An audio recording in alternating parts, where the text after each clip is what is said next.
ಅಂಬಿಕಾ ಬೇಗ ಬಾರಿ, ಒಳಗಡೆ ಏನು ಮಾಡ್ತೀರಿ?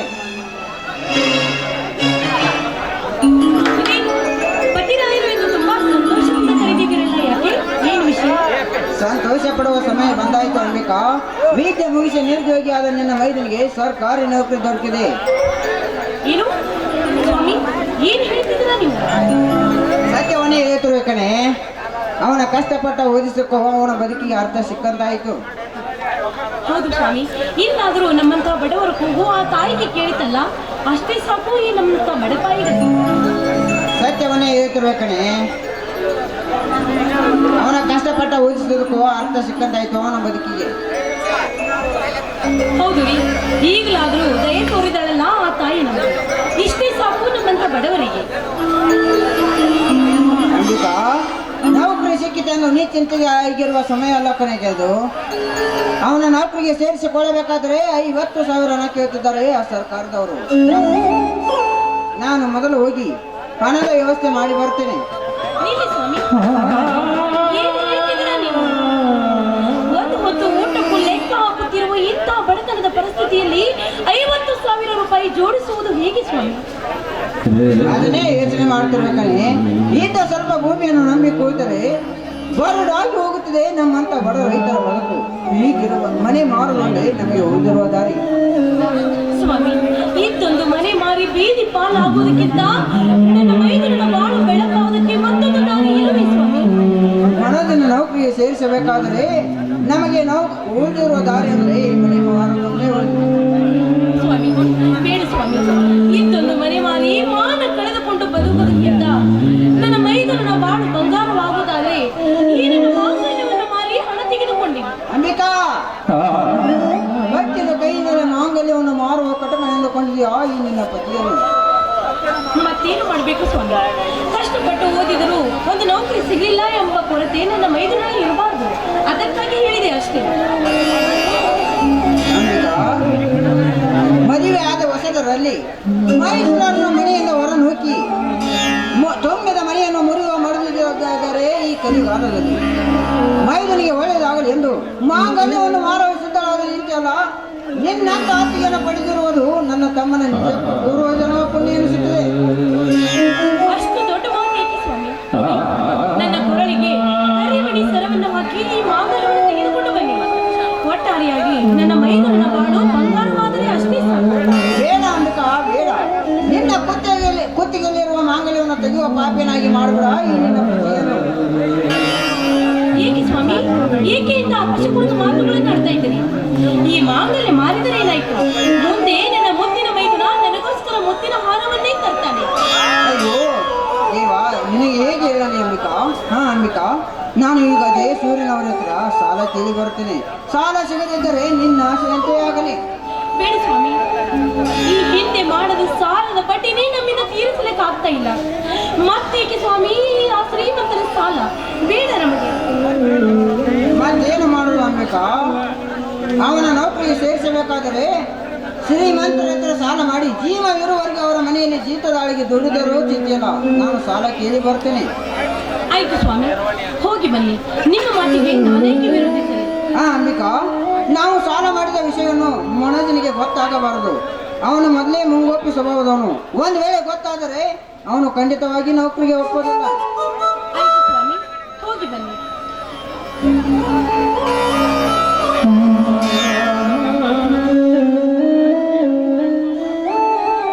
ಅಣ್ಣ, ಇದೇನು ಅತಿಗೆ ಜೊತೆ ಯಾವುದೋ ವಿಚಾರದಲ್ಲಿ ಮಗ್ನನಾಗಿರುವಂತೆ ಕಾಣುತ್ತಿದೆಯಲ್ಲ? ಏನು ಇಲ್ಲ ಬಾಬಾ ಮನೋಜ, ಸ್ವಲ್ಪ ಪೇಟೆಗೆ ಹೋಗಿ ಬರ್ತೇನೆ ಅಂತ ಹೇಳ್ತಿದ್ದೆ ಅಷ್ಟೇ. ಅಣ್ಣ, ಅತಿಗೆ ಇವನು ಅಮರ್ ಅಂತ ನನ್ನ ಸ್ನೇಹಿತ. ನಮಸ್ಕಾರ ಸರ್. ಮನೋಜ, ನಿನಗೊಂದು ಸಂತೋಷದ ವಿಷಯ. ಏನು ಹೇಳುತ್ತೀರ ಅಣ್ಣ ಅಂತ ಸಂತೋಷದ ವಿಷಯವನ್ನು? ಮನೋಜ, ವಿದ್ಯೆ ಮುಗಿಸಿ ನಿರುದ್ಯೋಗಿ ಆದ ನಿನಗೆ ಸರ್ಕಾರಿ ನೌಕರಿ ದೊರಕಿದೆ. 1 ವಾರದಲ್ಲಿ ಬರಲಿದ್ದಾರೆ. ಇದೇನಣ್ಣ ನೀ ಹೇಳುತ್ತಿರೋದು? ಹೌದಪ್ಪ ಮನೋಜ್, ನೀ ಕಲಿತ ವಿದ್ಯೆಗೆ ಇಂದು ಪ್ರತಿಫಲ ದೊರಕಿತು. ಒಟ್ಟಾರೆಯಾಗಿ ನಿನ್ನ ಬದುಕು ಬದಲಾಯಿತಲ್ಲ, ಅಷ್ಟೇ ಸಾಕು. ಮಾರ್, ಇವರೇ ನನ್ನ ಅಣ್ಣ ಅತ್ತಿಗೆ. ಇವನು ಇನ್ನು ಅತ್ತಿಗೆ ಅಣ್ಣ, ಇನ್ನು ಇವನು ನಮ್ಮ ಮನೆಯಲ್ಲೇ ಇರುತ್ತಾನೆ. ಅದಕ್ಕೇನಂತಪ್ಪ ಮನೋಜ್, ನಿನ್ನ ಸ್ನೇಹಿತನ ಮೇಲೆ ಇನ್ನು ಮುಂದೆ ಇವನು ಕೂಡ ನಮ್ಮವನೇ, ನಮ್ಮ ಜೊತೆನೇ ಇರಲಿ. ಹೌದು ಸರ್, ನನ್ನ ಹೆತ್ತವರು ಈ ಅನಾಥ ಜೀವ ಹುಟ್ಟಿದ ಮೇಲೆ ಹುತಾತ್ಮರಾದರು. ಈ ಪಾಪೆ ಪಾಲಿಗೆ ಇನ್ನೊಬ್ಬ ತಂಗಿಯನ್ನು ಯಾರ ಕೊಲಪಾತಕರು ಕೊಂದು ಹಾಕಿ ಬಿಟ್ಟರು ಸರ್, ಕೊಂದು ಹಾಕಿ ಬಿಟ್ಟರು. ಅಯ್ಯೋ ಶಿವ ಶಿವ, ಏಕಪ್ಪ ಇಂಥ ಅಮಾಯಕರನ್ನು ಅನಾಥರನ್ನಾಗಿ ಮಾಡುತ್ತಾಡುತ್ತದೆ. ಅನಾಥನೆಂದು ಏಕೆ ಬೇಸರಗೊಳ್ಳುತ್ತಿರುವೆ ಅಮರ್? ಇಂದಿನಿಂದ ನಿನ್ನ ಬದುಕಿಗೆ ಆಧಾರವಾಗಿ ನಾವಿರುವೆವು, ಚಿಂತಿಸಬೇಡ. ಹೌದು ಅಮರ್, ನಾನು ನೌಕರಿಗೆ ಹೋದ್ಮೇಲೆ ನನ್ನ ಅಣ್ಣ ಅತ್ತಿಗೆಯನ್ನು ನೋಡಿಕೊಂಡು ಇದೇ ಮನೆಯಲ್ಲಿ ಸಂತೋಷವಾಗಿರುವ. ಹಾಗೆ ಆಗಲಿ ಮನೋಜ್, ಜೀವಕ್ಕೆ ಜೀವ ಕೊಡುವ ಸ್ನೇಹಿತ ನೀಡಿರುವಾಗ, ಹೆತ್ತ ತಂದೆ ತಾಯಿಗೆ ನೋಡುವ ಅಣ್ಣ ಅತ್ತಿಗೆ ಇರುವಾಗ ನಿಮ್ಮಂತವರ ಜೊತೆ ಬಾಳುವ ಭಾಗ್ಯ ಸಿಕ್ಕಾಗ ನಾನೇಕೆ ಬೇಡ ಎನ್ನಲೇ? ಬೇಕಾ? ನೀನು ಇವರಿಗೆ ಊಟಕ್ಕೆ ಬಡಿಸು, ನಾನು ಸ್ವಲ್ಪ ಪೇಟೆಗೆ ಕಡೆ ಹೋಗಿ ಬರ್ತೇನೆ. ನಿಲ್ಲಿ ಸ್ವಾಮಿ, ನೀವು ಕೂಡ ಊಟ ಮಾಡಿಕೊಂಡೇ ಹೋಗಿ. ಅತ್ತಿಗೆ, ನಾವೆಲ್ಲರೂ ಸೇರಿದ ಹರ್ಷದ ದಿನದಂದು ಸೊಗಸಾಗಿ ಹಾಡಿ ಹೋಗೋಣ ಊಟಕ್ಕಿಂತ ಮೊದಲು.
ಮೈದುನ, ನಿನ್ನ ಸ್ನೇಹಿತನನ್ನು ಕರೆದುಕೊಂಡು ಒಳಗೆ ನಡೆಯಪ್ಪ. ಆಮೇಲೆ ಬಂದು